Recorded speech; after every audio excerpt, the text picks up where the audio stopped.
Assalomu alaykum qadrli YouTube tomoshabinlari. Quyon boqish biznesi. Bugun 8-kun kecha vaqtim bo'lmay video qilolmadim. Quyonlar yaxshi, Xudoga shukr. O'lgani yo'q. Leylani prямой efirini ko'rdim. Mana aynan quyonlarning o'lib qolayotganiga sabab nima sabab bo'lyapti degan mavzuda suhbat bo'lgan ekan. Men ham o'zimga yarasha xulosalarni oldim. Uni aytishi bo'yicha issiqdan o'lar ekan quyon. Issiq sabab bo'lyapti ekan bu o'limga. Qorni ishmagan, yemishi yaxshi. Bir oydan beri yeyapti shu yemishni. Demak, biz quyon issiqdan o'libdi. Endi bunga sovutish tizimini yo'lga qo'yish kerak ekan, buni bartaraf qilish uchun. Bizga endi 4-5 ta quyonga u qoplamaydi to'g'risi. Keyin hozir ko'paytirish tavsiya qilmayapti. Uni aytishi bo'yicha kuzdan ko'paytirish kerak ekan. Yozda baribir qiylanar ekan, mana qilib o'limlar ko'payib ketar ekan. Ko'ramiz endi nima qilamiz ekan.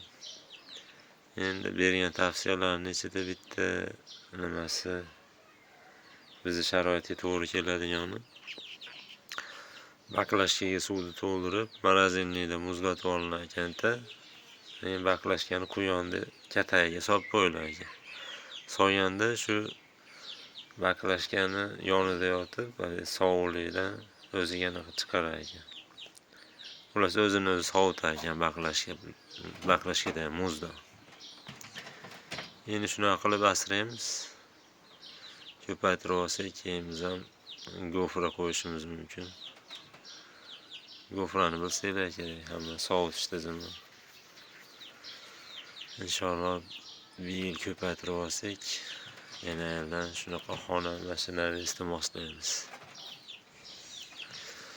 Endi bolalarni ko'rsatadigan bo'lsam, buni ancha katta bo'lib qopti. Ayniqsa bittasi juda vaqot o'tib ketibdi. Bu menimcha ko'p yemayapti shekilli.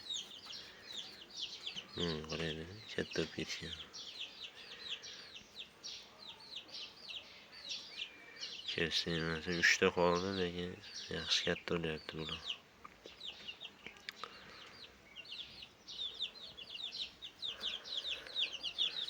Uni qo'yib yaramas. Keyingisida yaxshi baqsa kerak bolalarni. Juda unaqa ekan, tajovuzkor.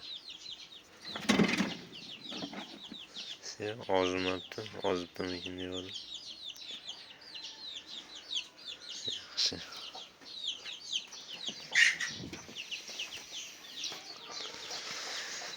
Bizni kuzatishda davom etinglar.